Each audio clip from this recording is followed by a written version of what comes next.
Hey, what's up guys? Psycho Doggo here, continuing my practice 100% walkthrough of Dark Souls 3. So as you can see, we are at Irithyll of the Boreal Valley. So this bridge has a very angry doggo on it. It's a Sullivan's Beast or Pontiff's Beast. And it's this giant doggo. It has a mouth, but then all its ribs are exposed.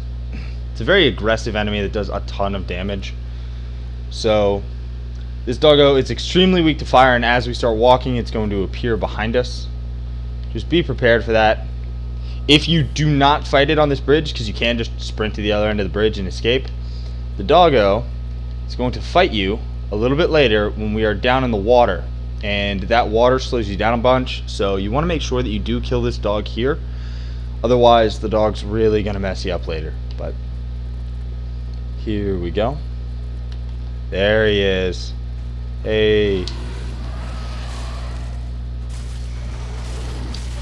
Oof. Nope. That is a grab attack that will almost certainly kill you. Oof. Make sure you're timing your rolls for this guy. Otherwise... yeah, so if you don't time your rolls, I know it was really hard to see what I was doing there, but he has a wind up to all of his attacks, and you just have to time those rolls correctly, otherwise he's just going to punish you. Anyway, once you've killed him, continue on down the bridge. Also, if this is your first time, do not feel bad if that dog kills you 3 or 4 times. It's very aggressive, does a ton of damage. It is not something you should be ashamed of. Make sure you grab this item, and then if you can't get through here, it's because you never killed the deacons, and you don't have the doll you get for killing them. But anyway, come over here, light this bonfire. So make sure you rest at it. And we're going to go ahead, we're going to grab these items, and then we're going to work on Sirius's questline. So, moss clumps, soul item. I always feel like I miss 1 or 2 items in here. I usually get them all, but then another soul item. And this is the point. I always feel like there's a 4th item. There never is. But, anyway, once you grab all those items, we're going to run back across the bridge, and a summon sign for Cirrus should now be here. So, for this, you get summoned into her world, and you fight an NPC, Creighton the Wanderer. Does a lot of damage, but he does focus on Cirrus most of the time. Be aware, anytime you can get summoned into an NPC's world, it is an unlimited summon, so if you die somehow, it's not a huge deal. You can always just come back and keep trying. And your souls are also not on the line for this, so you don't need to be afraid of that. And once we win this fight, we will get the Silver Cat ring, which I know I mentioned earlier, but it is the ring that makes it so that when you fall, as long as it's not a fall that's high enough to kill you, you will take no damage. But as you can see, we are unembered when we get summoned in, so less health. But this is Creighton. He's a very nice axe, and he booped me with it. Oh, you leave. Oh, I missed. I really want to backstab him. There it is. You heal yourself up, Cirrus. Nice little charged heavy into him. No free Estus around here, sir. Oof. Leave me alone.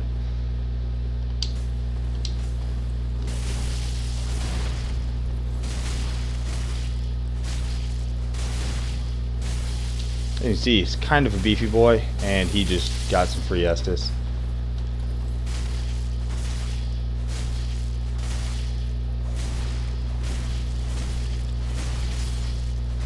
Alright, so not too tough of a fight, especially with Cirrus rocking her Dark Moonblade sword. Thank you. Thank you for your kind assistance. Blessing of the moon upon your journey. Once we finish her questline, just gonna edge walk away with her. Once we finish her questline, you will be able to cosplay her fully, minus the Dark Moonblade. I'll explain how to get that. We're not going to get it in this walkthrough. It's really annoying to get. It's a Covenant item, so you have to, you know, use any of the blue Covenant. So, you know, I'll just explain it now. So if you are a blue Sentinel or you're in the Dark Moonblade Covenant, either one of those Covenants will allow you to go ahead and get the Concords. The Concords are the Covenant item if you're playing PvP and you win. And once you get 30 of those, you can go get Dark Moonblade, which is a really powerful buff for your weapon. Also looks very weeb-like, so a lot of people like it. But I don't use it just because it takes so long to get, especially on Xbox, which is what I'm on. So we're going to go ahead, head back to Firelink, and we're going to go talk to Cirrus. She's going to be waiting for us.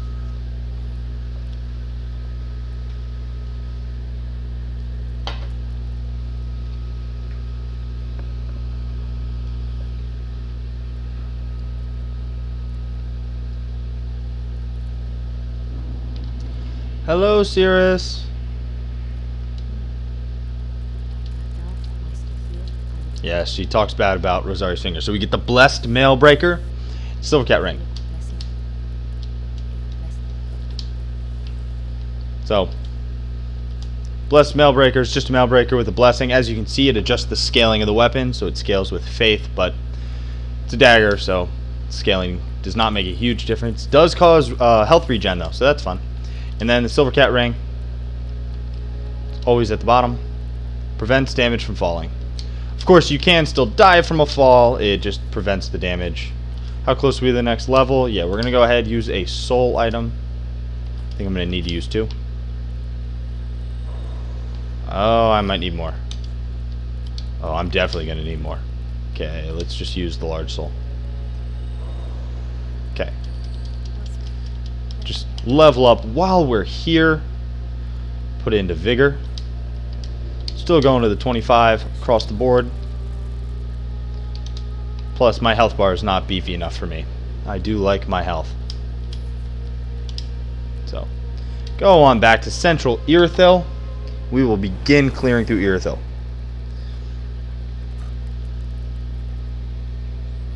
So, the Perseverance weapon art makes this first part of the area super easy.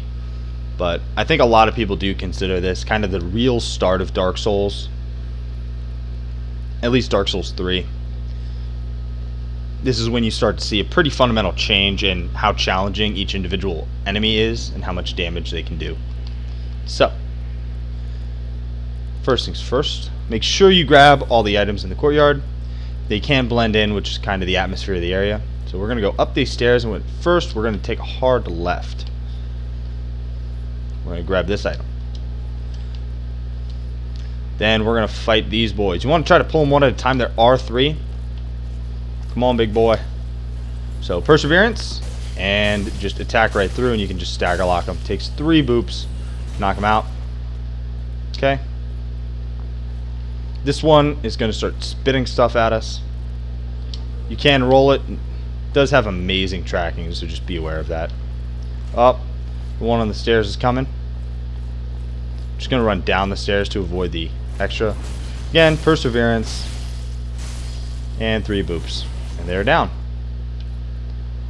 Here's the last one. You can riposte these guys. The ones that have the shield. So, just be aware. Oh, staggered me out of Perseverance. I am actually impressed. But they still don't have very much health. Grab the Titanite Shard.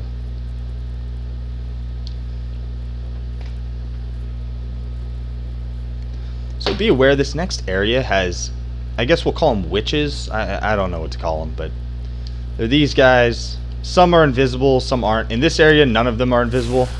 They do way more damage than a common enemy like this normally would, I guess. Like, you would think they don't do very much damage. They actually hit pretty hard. And then, you see that guy back there with the torch? So he uses pyromancy. So what you're going to want to do is just run towards him and aggro all the witches. That'll just... So that gout... Oh, boy. So he can do 3 attacks. He does that. He does the slam down. And then he does the chasing trail of fire. I hate that. That thing will follow you so far that it's honestly a little bit ridiculous. Like, while we're fighting these on the stairs, we'll probably see one. Be careful. These three together, if all three of them hit you at once, you might die. So, be a little bit careful.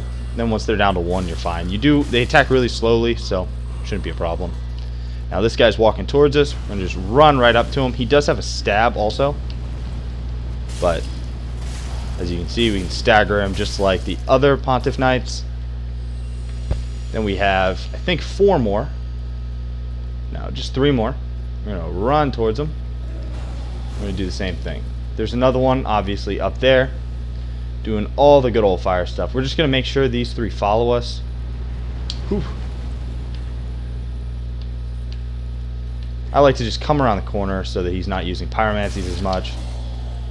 Same thing, just hit one, roll away. And you see that one did decent damage for one. The ones that had a spell on their blade, they obviously do more because their weapon is buffed. Okay, we have just enough time to make it to the next bonfire. Bonfire is just ahead, but we're going to go ahead, run past this pyromancer right here, and then we're going to loop back around and kill him. Just ignore his pyromancies. Oof. So let me come over and kill you.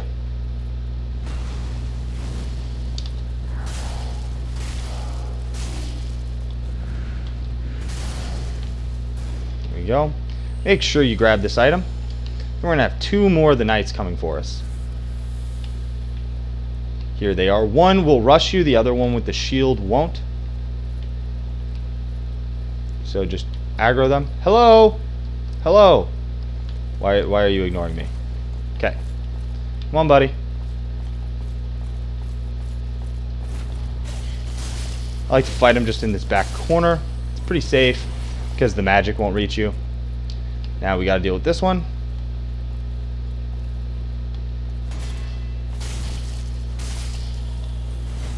Okay.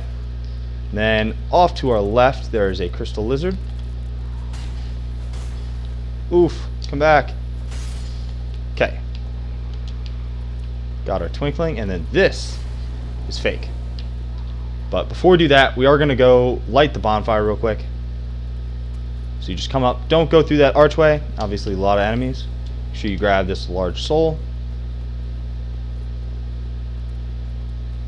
Grab this Titanite shard, and then across this courtyard, there's one final item. Large Titanite. We are going to go into the church, so just up ahead. No items, or no enemies over here, I should say. We will get to meet Henri, and it is a decision point. It's very exciting. So, don't rest just yet. We're going to run right ahead. I believe that's proof of Concord. Yep, Concord. We're going to run back out. About... yeah, I think we have just enough time. If you're really hurting on health, feel free to stop. But we're going to take advantage of this time. And while all the enemies are dead, I'm just going to run around. We're actually going to go down the stairs. Remember, just hit this railing. Stairs will appear. There is a Pontiff Knight right there. So, again, perseverance. 3 hits, and they're dead. And then we have another item, large Titanite. And then run down here. We have Dorothy's Gnawing. It's just an amped up one, so we got to kill this fatty. I like to just edge walk towards it, nice and slow, so we can get our backstab. And then charged heavy on Wake Up. And we're good. You get Dory's Gnawing, a really powerful spell. Causes a lot of bleed. So, we are coming up on the end time of this episode, so I'm just going to go ahead. I'm going to run on back to the church, but we're just going to go ahead and end the episode so you guys don't watch me run back. So, next episode will start from the church bonfire. Thanks for watching, guys.